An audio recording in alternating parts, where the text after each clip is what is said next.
So స్పైన్కి సంబంధించిన surgeries అందులో మీరు ఏదన్నా అంటే మీకు కొంచెం మెమరబుల్ సర్జరీ ఈ రివిజన్ సర్జరీస్ లేదన్నా చాలా ఉన్నాయి. ఒక సింపుల్గా నేను చెప్తాను. ఒక చిన్న పాప స్పైన్ టీబీ వచ్చింది. ఓకే. స్పైన్కి టీబీ రావడం వల్ల ఏమైనా గూన్ వచ్చేసింది.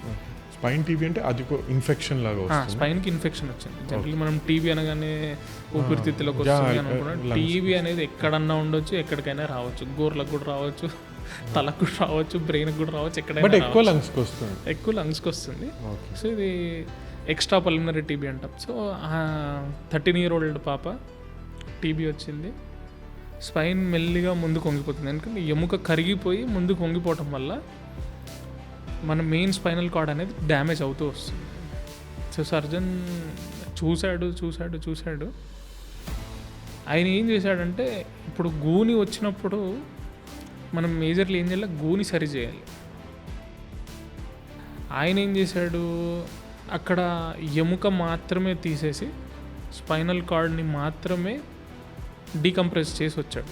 అంటే it is also one of the variety of surgery. I will not say the surgeon has done wrong. అంటే ఆయన తప్పు చేశాడని నేను అనను.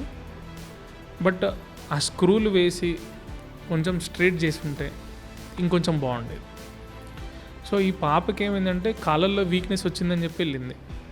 ఆయన చేసిన సర్జరీ కూడా కరెక్టే, ఆ స్పైనల్ కార్డ్ని డీకంప్రెస్ చేశాడు.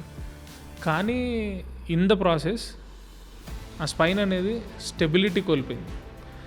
ఇలా ఉన్న గుని ఇలా అయిపోయింది. సో ఆ 1 monthలో రికవర్ అయింది. నెక్స్ట్ 3-4 monthsలో పూర్తిగా కాలిపోయింది. సో నేను మళ్ళీ స్క్రూలు వేసి మళ్ళీ ఆ స్పైనల్ కార్డ్ మొత్తాన్ని మళ్ళీ నీట్గా క్లియర్గా డీకంప్రెస్ చేసి మళ్ళీ ఆ స్పైనల్ కార్డ్ని స్ట్రైట్ చేసాము. Over a period of 6 to 8 months తర్వాత షీ స్టార్టెడ్ వాకింగ్.